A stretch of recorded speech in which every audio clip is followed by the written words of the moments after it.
And my other friend, Snoreen, she's from the Lansing Church. She came back there, okay. So anyhow, I'm happy that they're here today, and I have some other friends here as well. And I always feel that no matter where you go, you have friends, right? You have friends that you know and friends that you have yet to meet and friends that you're going to enjoy for the rest of your life after you've met them, right? Have you ever heard something that just tickled you to death and just got you all excited?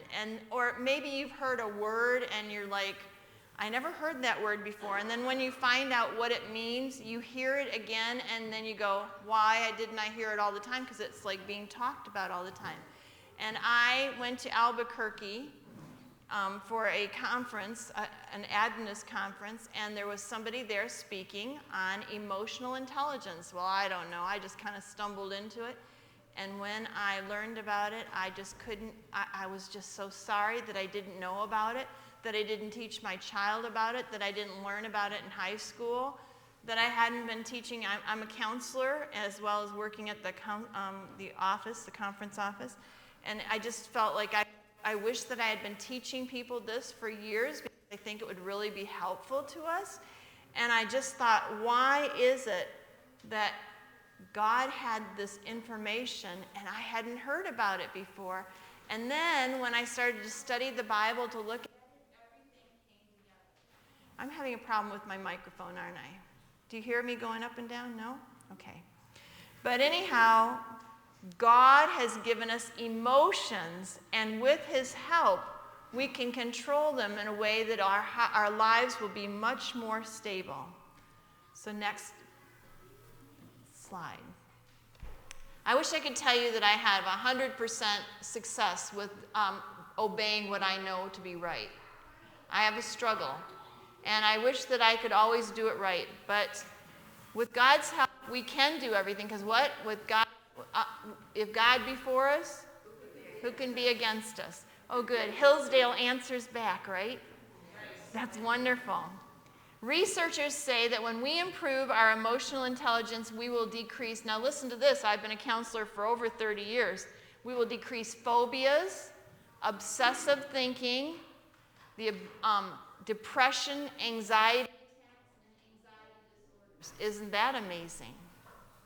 It also says that you will impact addictive behavior, as in addictions. God has been telling us through his word for a long time about emotional intelligence. And today's going to be a different day. I'm going to tell you that just because you're here today, you're going to make a difference if you silently pray to God today and say, please take my mind and help me to learn something. Because what you learn is going to make a big difference in your life. Do you agree? Okay, I just meant we're supposed to be doing that anyway. Every time that you have a sermon here, we're supposed to be praying silently that God will touch our heart because there's something here. But I'm going to tell you that this message has been in the Bible and God has wanted to communicate it to you for a long time. And you watch, you're going to see it. It's all going to come together. And I've been praying for you too, that something will change today. And he was in a terrible storm. He didn't realize he was in a terrible storm until he got up through the clouds, and then suddenly, he hadn't had any warning. He was in a cloud and he couldn't see. Once he was there, he had to go straight out of that cloud. And once the instrument panel said that he was losing altitude at 200 feet, he thought, what should I do? Because it did not appear that he was really losing altitude. He couldn't feel it. He looked and he could see on the side. He thought what he saw was the horizon, and he thought, well, I just need to, fly up against that horizon. But when he did that, he recognized that according to his instrument panel, it said he was flying straight into land. Now, he had been, trained at a flight school, but he felt really uncomfortable. Should he obey his instrument panel or his emotions? Should he obey what it's saying for them to do, or should he do what felt right? And he just didn't know what to do, but he decided to do what the flight school said to do. Next slide. When a pilot feels like he's already level and has to change 45 degrees to a different direction. Let me tell you, it's hard to do. But the pilot decided, with a nervous stomach, to follow the directions on the instrument panel, and he leveled the wings according to what the instrument panel directed him to do. And when he got out of the storm clouds, guess what? He realized what he had seen earlier was a false horizon. He had made the right decision. Had the pilot followed his feelings instead of the instrument panel, he would have flown straight into the ground, and he and his passengers would have been killed. By the way, we had 4 friends go in an airplane when we were pastoring the Kalamazoo church. We had the children for the weekend. They never arrived at Beaver Island, their destination, because they were not flying with their instrument panel. And it was a gray day, and they probably lost the horizon, and their plane is in Lake Michigan somewhere. And once you've gone through that trauma and you've heard that kind of thing, you start to notice how many planes go down in Lake Michigan and Lake St. Clair and Lake Huron because they're not watching their instrument panels. John, remember little John Kennedy? It's what happened to him. He flew right into the water. He learned that day how important it was not to go by his emotions, but to obey that instrument panel. And guess what? All of you have emotions. Even men have emotions. And if we go by what we believe we feel like or want to do, we will be on a crash course because our emotions are not gauges. They are not controls. They are gauges to help us to understand what we need to do. Emotions can help us crash, especially in relationships. When people say, you know, I feel like this and I'm just going to let them have it. It's like, really? We have to think about how we're acting and what happens.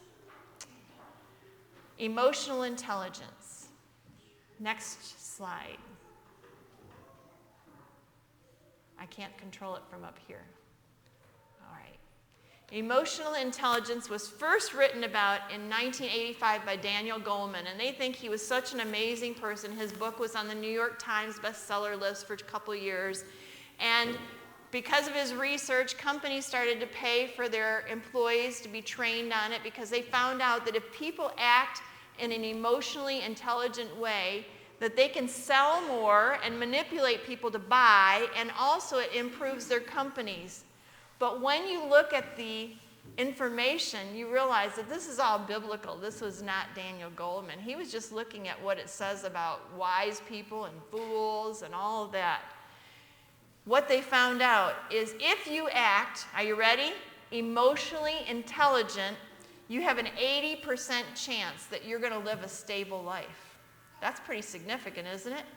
And those who, it doesn't matter how smart they are, how rich they are, what kind of family they came in, it doesn't matter what they had going for them, if they do not act emotionally intelligent, they only have a 20% chance of having a stable life. That's pretty significant. So, 80% chance will impact their life, their relationships, and their job performance. Okay, next slide. Emotional intelligence takes in 5 different things. At camp meeting, I taught it all week long, and we're going to only, of course, touch a little bit of the surface today. But it includes self-awareness, empathy. You all know what empathy is? Being kind to one another. Motivation, how motivated we are to keep focused on our goal. Self-regulation, how we control our emotions with our brain and what God is going to help us with. And social skills, which is to be kind to one another and to be focused on them instead of ourselves. Next slide. Can you read it from where you're at? Then I'd like you to read it with me because I want to make sure the people of Hillsdale are hearing what's being said. People with high emotional intelligence show this. Okay, let's read it.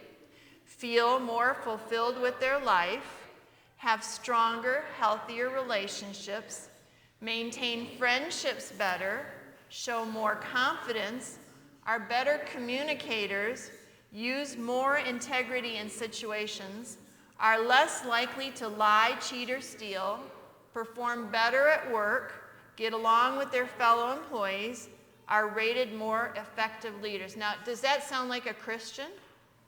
Absolutely. Let's go to the next slide. Now, there are many, many, many books that tell you all of these things, and I'm only going to do 3 of them for you. So anything that's good is pretty much emotional intelligence, anything is bad. So look at this one. Somebody who's high in emotional intelligence is calm, peaceful, positive, assertive, and forgiving. But if they're low, they're reactive. Who said what? I'll tell you, I see a lot of married couples for marriage counseling, and if they're really reactive, I know I'm not going to have much success with them. They have to be able to slow down. They're more anxious, they're more negative, aggressive or passive, or hold grudges. You know, Christians are supposed to forgive, so you can see this is the opposite of being a Christian. Next slide. They're hard to offend. How many times do you hear on the news, you know, this person said this, and they go on and on about what they said, and they spend a couple of days, and then the person apologizes, and then they say that's not good enough. Christians, if they're dying to self every day, are going to be hard to offend, aren't they? They're self-confidence because they know that God is controlling their life. They have good boundaries. They're decisive. But if they're low, they're easily offended, fearful, practice loose boundaries, and have difficulty making decisions. Let's go to our next slide. You know how they love to blame everything on the parents, right? It's just because of our parents that we are a certain way. But isn't it true that the apple doesn't fall far from the tree? That if you have a behavior, sometimes you say, I'll never act like my father, and then all of a sudden, what do? You act like your father, and you go, oh, I said I'd never do that. Or, you know, my mother was that way, and so, yeah. Whoever raised you did impact who you are, and often we think, well, you know, that would be the un-Christian way of thinking. I can't do anything about it because this is just the way I am. But God wants to help you every day to change your behavior. Let's go to the next one. Another thing that we have to recognize is our technological things such as television, computers, iPads, iPods, all those things, games, they do impact how we think. People go, oh, well, that really doesn't impact me. I'm only on it for a few hours a day. Why would they advertise on them if they didn't think that they were going to impact you to sell something, right? So we know that they influence our behavior. But, you know, we can go, oh, yeah, it's those things. But who's behind it? It's no longer just the person. It's our powers and what? Principalities that control us, right? And the devil has used a lot of those tools that could be good for bad. Next one. Let's read this together. This is from the Review and Herald in 1886, which is a long time ago, but it's important for us to know today. You ready? Satan will, if he is unsuspected, give feelings and impressions. These are not correct and safe guides. People go, you know, I just feel this way. And it's like, who cares, right? I want to know what God believes. Or you ask somebody their opinion, and they go, well, off the top of my head. It's like, really? We need to know what God wants. We can't go by our feelings. Guess what? We are damaged goods, are we not? We live in a life of sin, and we don't even know what's real anymore as far as good and bad. Let's go to the next one. When we hold on to anger, fear, or grief, it impacts us physically and emotionally. Researchers say that when you have these emotions that are really bad in your heart, like grief, you know, we can't help it when we're grieving, but we can figure out how we're going to think about our grief and what we're going to do about it. Or if we're fearful, and we hold on to fear for a long time. Or if we're angry. Have you ever seen somebody angry? I saw somebody who I really thought a lot of, and I saw him dealing with his child, and I never forgot the way he looked on his face. He was so angry. His face was so red and so angry. And I'm like, these emotions will harm us over a period of time. They lower our immune system. So what does that mean? What's the big deal about our immune system? It fights our diseases and our problems, right? So it lowers our immune system, gets rid of our white blood cells. It also, by the way, men are different from women. If men are angry, what part of their body is going to be most likely impacted? Their heart. Men have more cardiac problems, and women, they have more gastrointestinal problems, GERD, acid reflux, those kinds of things. And of course, some of it is genetic, but if they have a long-standing thing of being angry, they find that they have more of those issues. Ulcers, arthritis, asthma. I'm sure there's many more, but I just found studies regarding those. All of those shorten our lives. If God wants to use you for a period of time to influence your family or your community, and you're doing things like holding on to emotions that are making you sick and shortening your life, are you actually impacting your life? Yes. And what kind of commandment does that impact? Thou shalt not what? Thou shalt not kill. Let's read this verse. Next slide. Proverbs 14:12. Ready? There is a way which seemeth right unto a man, but the end thereof are the ways of death. Did you see that? We hold on to things and we don't realize that we're killing ourselves. Emotional intelligence will give us a stronger immune system and help us to live better lives, healthier lives. Next slide. Let's read this one. You ready? Hillsdale with me? A contented mind, a cheerful spirit is what? To the soul. Wow. Did you notice? Contented. Another one of the emotions that is natural is joy. Are we only to have joy when things are going well? We're to have joy in all experiences, are we not? Because we have God who's loved us and can take care of us. We are to claim joy. Let's go on. Nothing is so fruitful a cause of disease as depression, gloominess, and sadness. So what is it saying? That actually when we have those emotions, there is an impact on our body. Those emotions are very hard on your body. Let's go to the next one. God wants you to know these things. Oh, go back one. Are you there, sir? I'm going to just read it. And you will know the truth, and the truth will set you free. Today, you're going to know the truth because the scripture has been talking about all of this. Very important to know. Let's go to the next one where he's on. I had to look this up in several different sources, and it must be true. I couldn't believe it. Did you know that the body sends 11 million bits? Can you say that? 11 million bits of information, sensory information per second to your brain for processing. If you thought about all of those bits, what would happen? You'd have a little breakdown, wouldn't you? 11 million bits of sensory. We are wonderfully and amazingly made, are we not? Creation is so amazing, and our Creator made this supercomputer. But one thing we do is we often think the way I feel and the way I think is healthy. And guess what? Again, we're influenced by the devil, and we could have so many bits in there that we need to ask the Lord to select what we need to be thinking about. So here's what I want you to learn. There is something called the amygdala. Could you say that? The amygdala. And that amygdala is in your brain, and it's on two sides of your brain, and it's right in front of your ears. So I'd like you to all put your fingers right there on the amygdala, and I'd like you to say, this is my amygdala. My amygdala.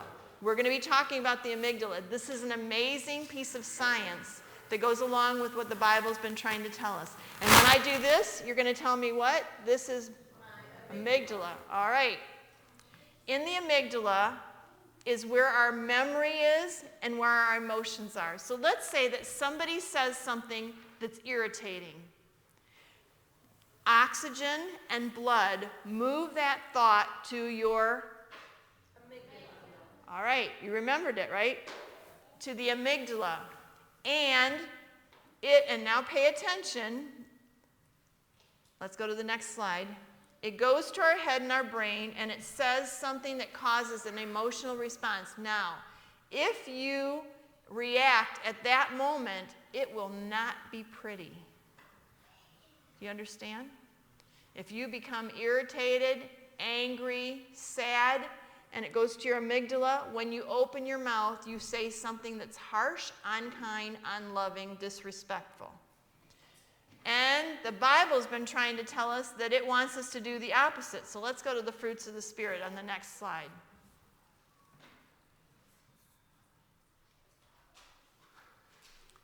What are the fruits of the Spirit? Boys and girls, are you with me? Charity, gentleness, kindness, peace, goodness. Are those good things? Yes. We want to have those, right? The Bible's been trying to tell us that we need those. Let's go to the next slide. There have been Bible characters that have been working off their amygdala. And one of them is this man. And who is that? And Moses did 3 things. Do you remember what he did wrong with his amygdala? Let's go to the next slide. It'll be the same. All right. What did he do? One of the things is he killed what? He killed an Egyptian. And he broke what? The commandments in 2 with a fit of rage. And number 3, he got mad at the rock and he did what? God said hit the rock once and he did what? He hit it twice. Now I want to tell you, did Moses change over his life as he got closer to God? He loved those stubborn, difficult people. He begged God to save them. He was very focused on their salvation.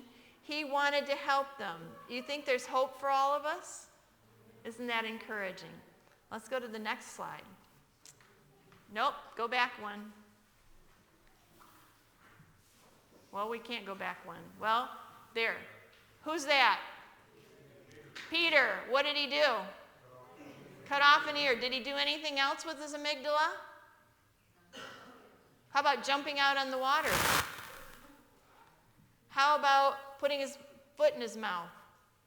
What about denying Christ? How many times? Not 1 time, not 2 times, but 3 times? But he was completely converted after being with Jesus for a while. And he wrote, and his writings were an encouragement to all of us. We quote them, we memorize them. They've touched us. Guess what? There's hope for all of us, isn't there? All right. Then there were Bible characters. Let's go to the next slide. And they didn't let their amygdala touch them. They had to be in a dark, nasty dungeon, sitting on floor. Could have been bugs around, rats, could have been smelly. I mean, probably no toilet services. And what were they doing? They were singing songs, weren't they? Was God honored? I think he was. What happened to them? They were set free. You know what? We can be set free too if we dedicate our emotions to God and we ask him for help all through the day. Let's go to the next one. Christ was bullied and he was crucified. What if he had gotten off the pathway and he'd said, you are really getting the best of me, or, I've had enough of you spitting or trying to trip me up, or, if you want to fight, he didn't say that. In fact, it says that he kept his cool, that he was calm. I don't know how he did it. He was badgered. He didn't just, they didn't just yell at him 15 times and then he lost it. It says that he kept his mind for the joy of heaven, on the joy of heaven as he was going to the cross. And while he was on the cross, he said, Father, what? Forgive them, for they know not what they do. I would have said, they certainly do know what they're doing, and they're really getting on my last nerve, right? That's our amygdala. Well, in our amygdala is a memory. Remember how I said there could be a memory, and you don't even know what it is. And that is because our brain isn't very smart about what it chooses. It just says, I'm going to find a similar experience and bring it over here. Well, for years, when I saw olives, I don't hate the taste of them, but there's just this feeling that makes my stomach retch after I see them. Let's go to the next slide. My mother told me Do not touch the food on the table one Sabbath because the company is coming and I don't want you to eat anything early. And I kept trying to figure out, why am I having this funny feeling about olives? And then I remembered this memory. So I went into that table and I looked at the table and I sniffed everything. Did you ever do that? And then I looked at the olives and they looked so good. And I thought, well, I'll just pick one up. And I picked one up and it had a hole in it and I put it on my finger. It went so well on my finger. And then I thought, I wonder if all those olives go well on my finger.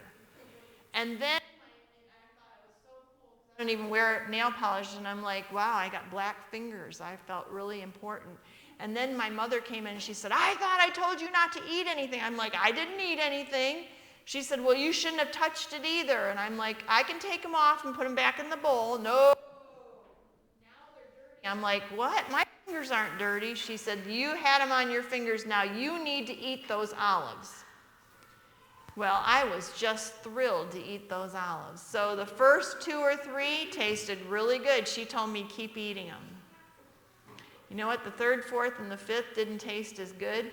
And by the time I got to the 10th one, I was so sick of olives, I never wanted to eat another one. And see, all these years when I see olives, what was going on? My amygdala was bringing that memory up and going, you know, you got sick on olives. You ever been sick on something and you never want to eat it again? It happens. Let's go to the next one. Remember when I said that when you're in your amygdala, that is a bad time to react and to say something about in relationships, at work, with other people, here in church, at your board meetings, whatever. Because when we're in our amygdala, again, this is not the area of our brain where we're doing logic. This is where we're reactive. And so we often do jot behaviors when we're in the amygdala. Would you read what J stands for? J stands for what? Jump to conclusions. O is for what?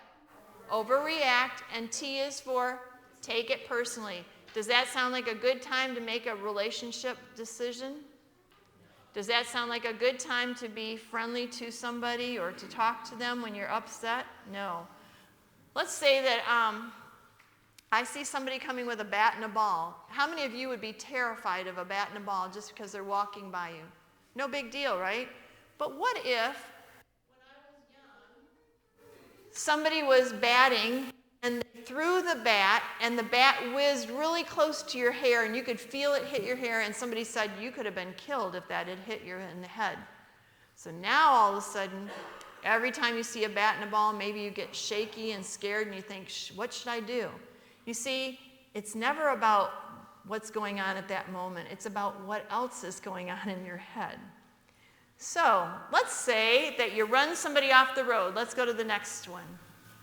You ever had somebody mad at you? And if we're in our amygdala, we're likely to do the very worst thing that we could do. So if we're doing the worst thing, we might put up our finger, we might put up our fist, we might honk our horn, we might chase somebody down. Yeah, we could do all kinds of things. Let's go to the next one. It's not a good thing. Let's go to another one. Now, the Bible tells us that we need to not be unkind to people. In fact, it says this. Are you ready? Matthew 5:22. Can you read this with me?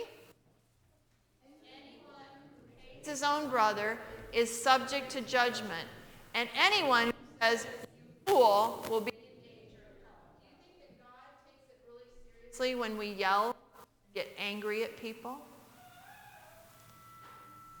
Let's go to the next one.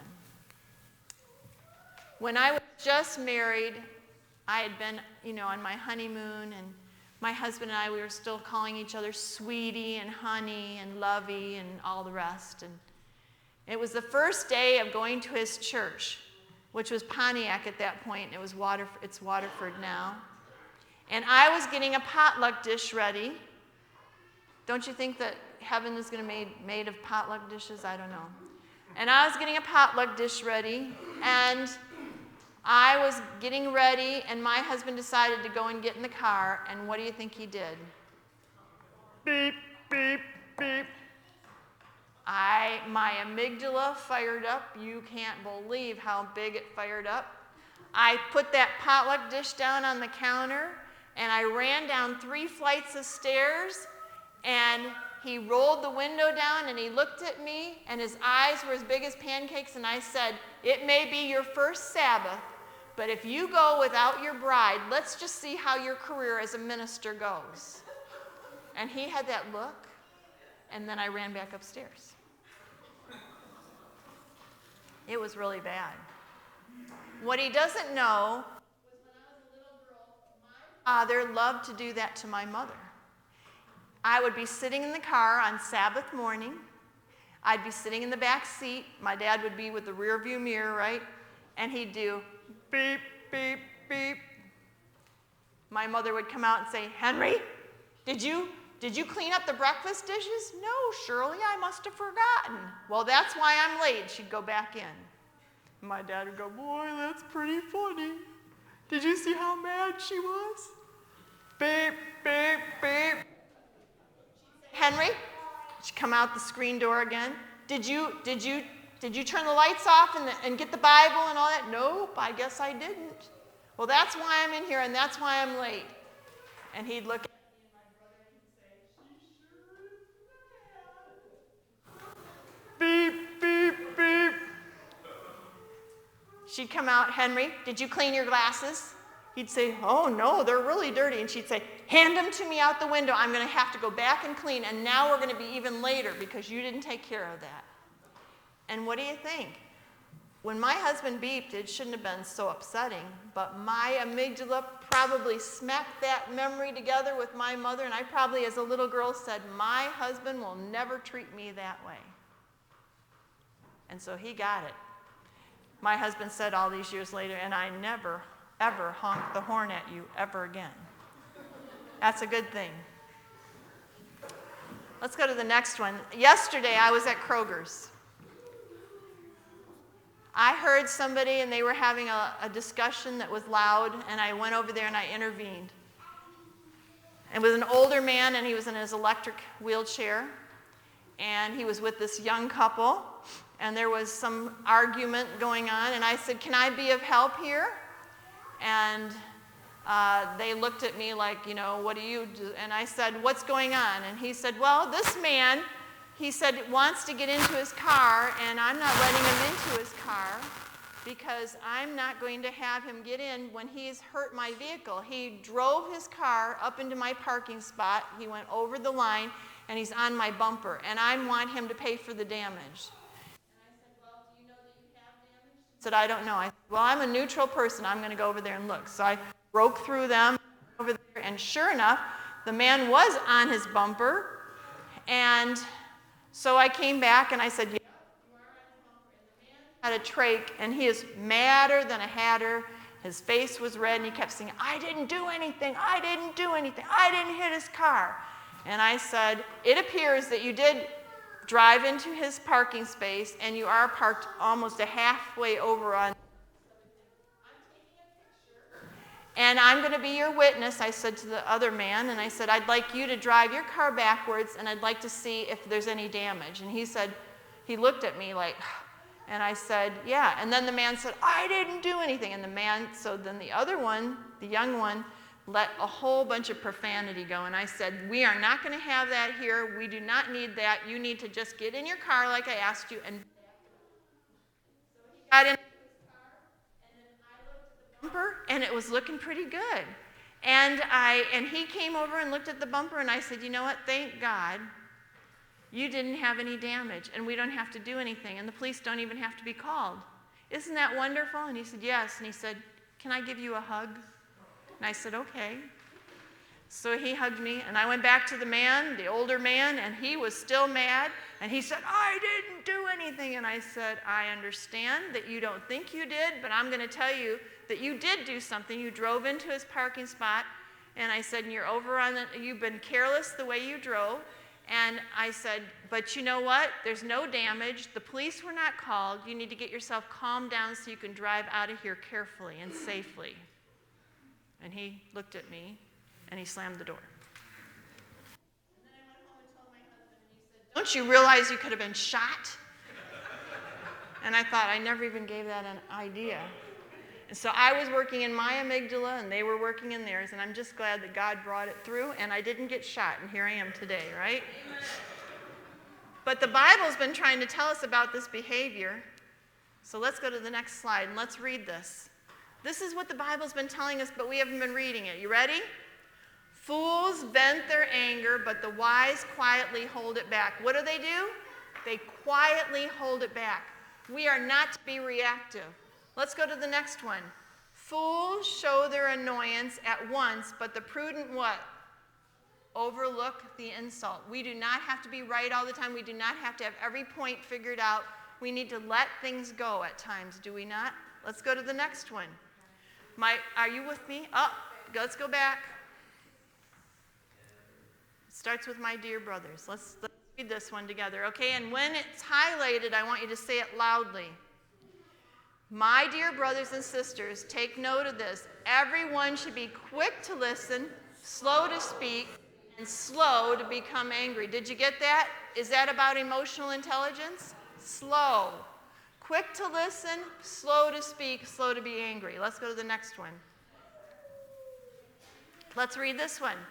Be angry and do not sin. Do not let the sun go down on your anger, and give no opportunity to the devil. So does it say stop being angry? Does it say calm yourself down? No, it says be angry, so it's okay to have the emotion, but do not sin. It's what we do about it that causes the sin, right?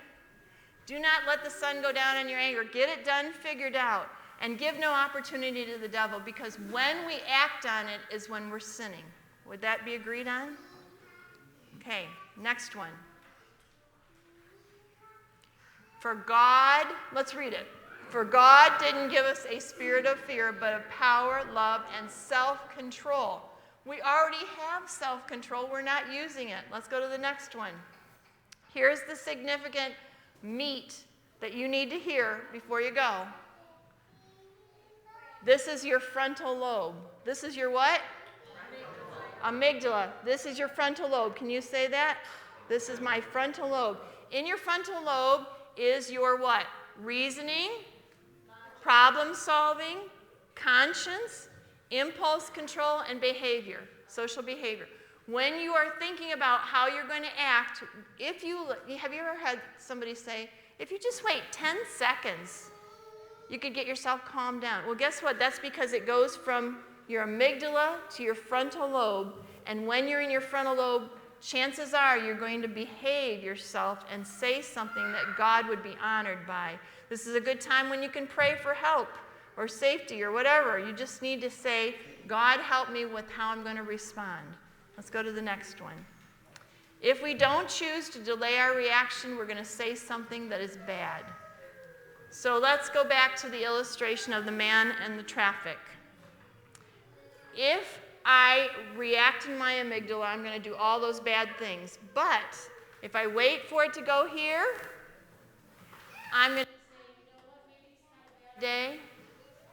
Maybe he's on the way to the hospital.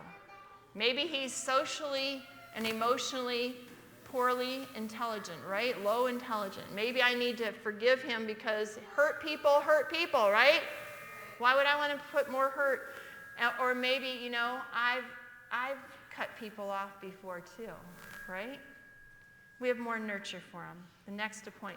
Let's go to the next two. And next one. The Bible says what? Are you with me? Set a guard, O Lord, over my mouth. Keep watch over the door of my lips. Have you read these things before and it just hasn't clicked? The Lord wants you to know that today. Let's go to the next one. Oh, we're going to pass that one. Let's go to the next one. A gentle answer. Picture one.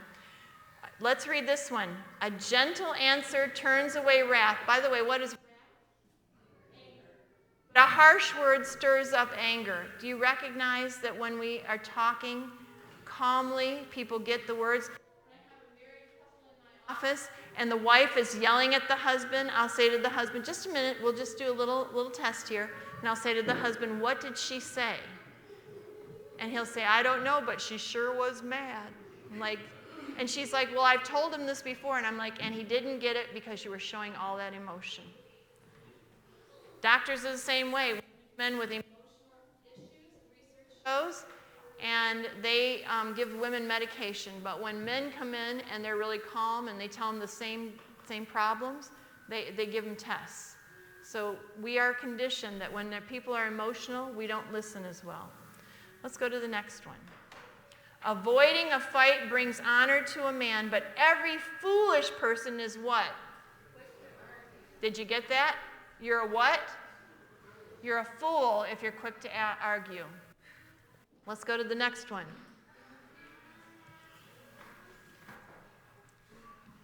Let's read this one. A quarrelsome person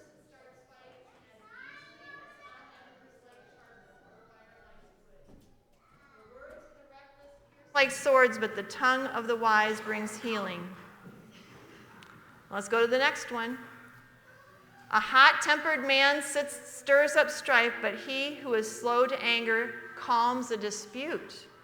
An angry man stirs up dissension, and a hot-tempered man abounds in transgression. Do you see that God was trying to tell us something for a long time, but we were not listening? We weren't looking. Here's another one. Therefore, do not let sin reign in your mortal body.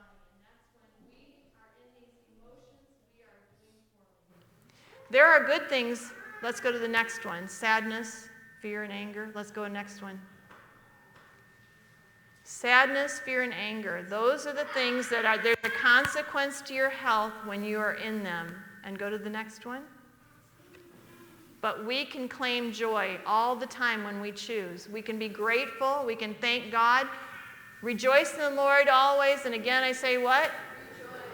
We need to be focused on it. We can change our emotions. There are good things. When we're sad, we need to grieve. When we're fearful, we need to go, do I need to run or do I need to do something?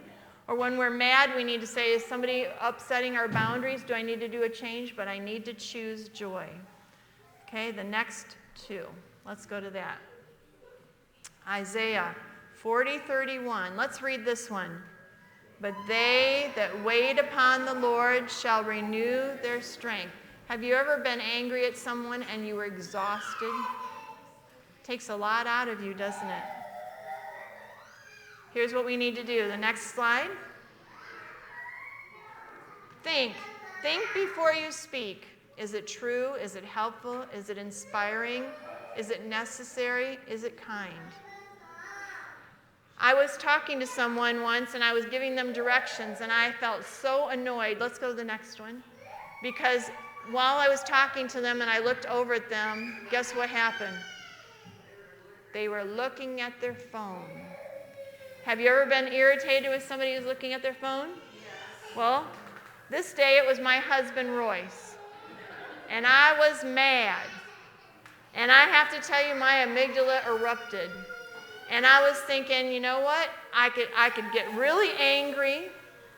And I could say, excuse me, can't you see I'm talking to you? And instead of listening, you're playing with your phone. Or why don't you ever listen to me? I could roll my eyes. Aren't we good at that? Or I could huff and puff and say, this is how it always is. Or I could be passive and just go, oh. And then when he says, what's wrong? I could go, nothing. Right? You ever done that? Yeah. But I decided, because I was working on this sermon, that I should do the appropriate thing, which is with my lower emotion, just tell him how frustrated I was. So I was just about to tell him when he said, I was looking for this video because there was a black and white cat on it, and I said to myself when I saw it earlier, my wife would love this video because she loves black and white cats. And so here it is. I want to show it to you. And I was really glad that my mouth was buttoned, because that was a very sweet moment, and I thought, how sweet that he was interested in me. Let's go to the picture where I have, go up a couple of them, till we're at the next picture. Next.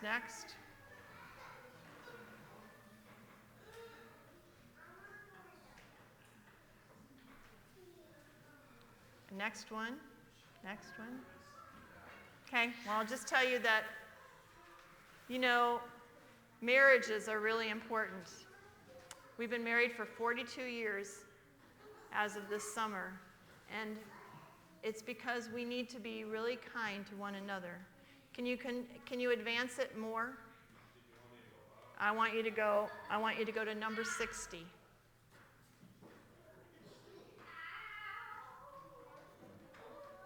Somehow I think we're going backwards instead of forward here. Well, maybe it's not going to advance. That's okay. I'm going to just pass up and we're going to go.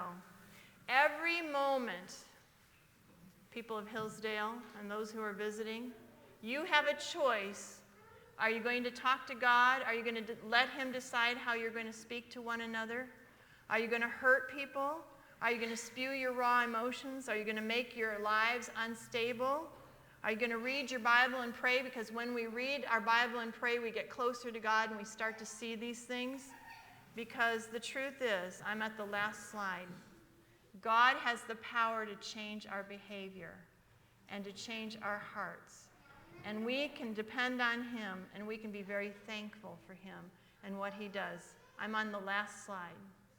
So anyway, God can transform our life. Do you think that you're going to be more emotionally intelligent today?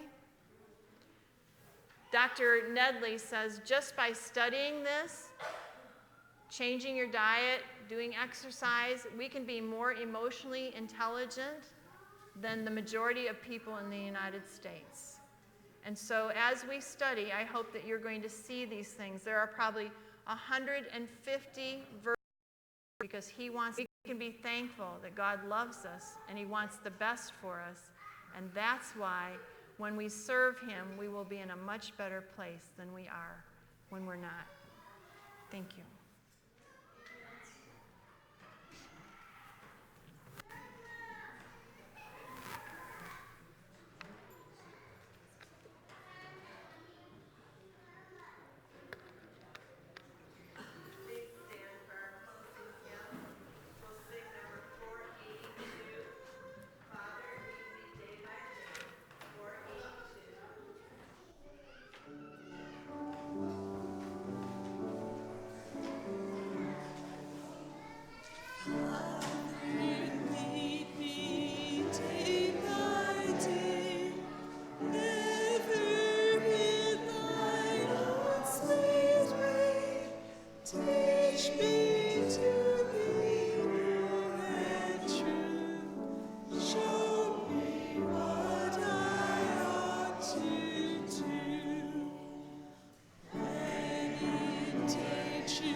while he's at the other church